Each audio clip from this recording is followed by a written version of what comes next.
তেওঁৰ ওচৰলৈ মানে এই জীৱ জন্তুবোৰ নিজে নিজে আহে দেই মানে এবাৰ ধুমুহা বৰষুণত তেনেকৈ এটা বান্দৰ আহিলে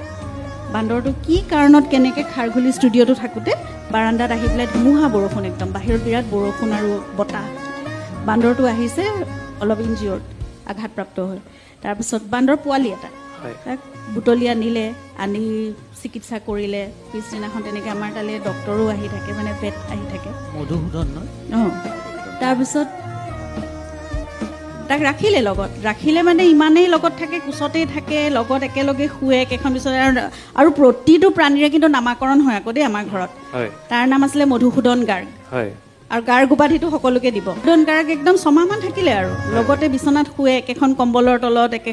একেটা গাৰুতে মধুসূদন শুই থাকে তাৰপিছত এনেকৈ আহিলে এটা বগলী এবাৰ বগলীটো মানে একদম এনেই কান্ধতে বহি থাকে ওপৰলৈ চাই কিবা ভাবি থাকে নহয় সেইকাৰণে তাৰ নাম দিলে বগলীজনীৰ নাম দিলে উদাসীন গাৰ্গ তাৰপিছত